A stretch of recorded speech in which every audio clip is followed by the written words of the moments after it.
Hi there, it's Coach Mel. I'm here at CrossFit Extra Mile today with your October nutrition tip. So the summer's over, and it's no secret that you're probably not working on your bikini body anymore, but that is not an excuse not to be working on your nutrition. So the question is the reason you're working on your nutrition about health or how you look? Well, hopefully, at least good health plays part of a role in it, and that starts with quality food, which we've talked about in the last couple of episodes. So today, I want to start talking about quantity. Yes, we've already addressed quality, but how do you know how much to eat? Well, there are different eating lifestyle choices available, and I'm going to cover some of them and why they may or may not work for you. So first, let's talk about calorie counting. Well, what is nice about calorie counting is it's super easy, especially with all of the food tracking apps that are available today. For example, like MyFitnessPal. It can tell you what to eat if you set your goals. You can scan the barcodes of the foods you eat, and it puts the calories and nutrition amounts right in for you. It even has a location pin that if you click it, you can pick the restaurant that you're eating at and order off the menu, and it puts the calorie count for the items you're eating right into your app for you. It has a huge database of foods. What could be easier than that? Another nice thing about calorie counting is it's very straightforward. You basically pick a number and try to stick to it. It's good if you're easily overwhelmed with a lot of steps or if you struggle with lots of restrictions. Calorie counting can be an easy way to get started controlling the amount of food that you eat. The problem with straight calorie counting is that it doesn't account for quality or help guide the types of food that you eat. It doesn't take into account your nutritional needs and what's good for you. And it also doesn't take your body type into account. For example, maybe you're very carb sensitive, or maybe you need a lot more protein. It doesn't help you figure that part out. Another eating lifestyle that's an option for you is paleo.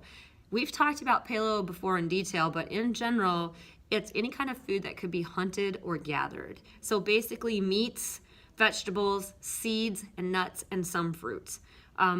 The good thing about the paleo diet is that it is extremely good for your health.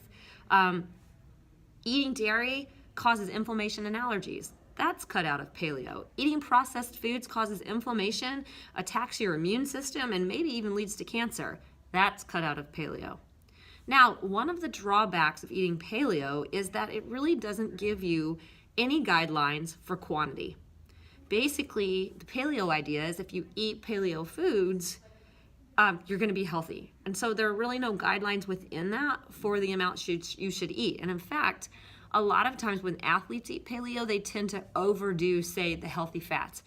So it helps to have a guideline. Now, who is paleo good for? Well, anyone that wants to get healthier. But it can be a struggle for, say, athletes. For example, there are not a lot of complex or simple carbs in the paleo diet, and so athletes that work out a lot or are really working on increasing their strength and endurance might struggle to get enough food.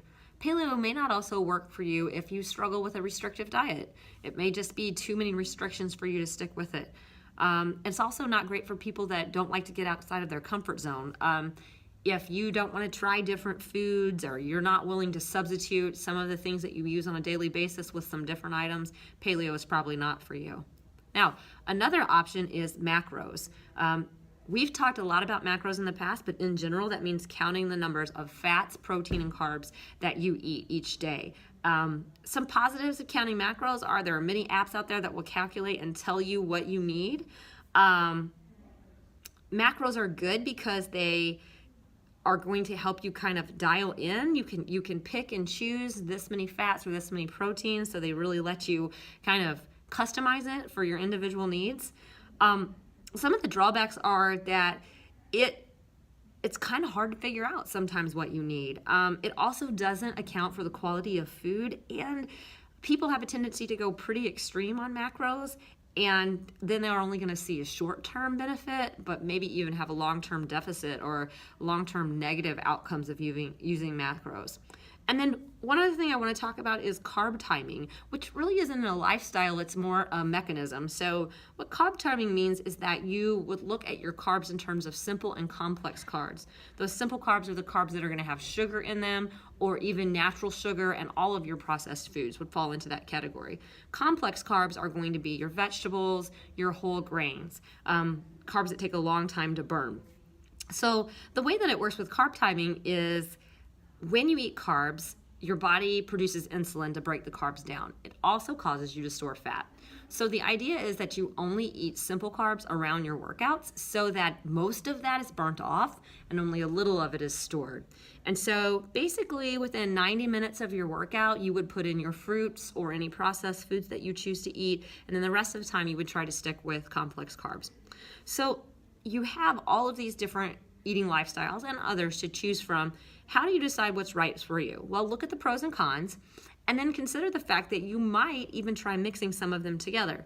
For example, for a long time, I stuck with a program that was about 80% paleo, added in a few processed foods, but I used macros to control my quantity and carb timing to control my carb intake. So I mixed those three things together.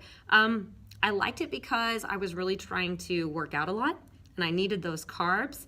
I need chocolate in my life, so I'm not 100% paleo because that's not something I'm willing to give up completely, although I do eat pretty dark chocolate.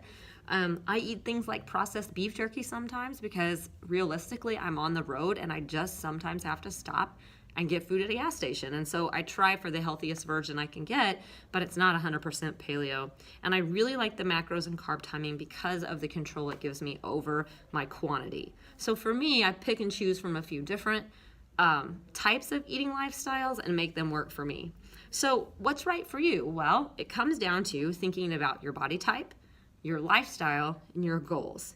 Doing some research and experimenting, trial and error. And of course, if you ever have any questions, feel free to seek me out. All right, I'll see you next month.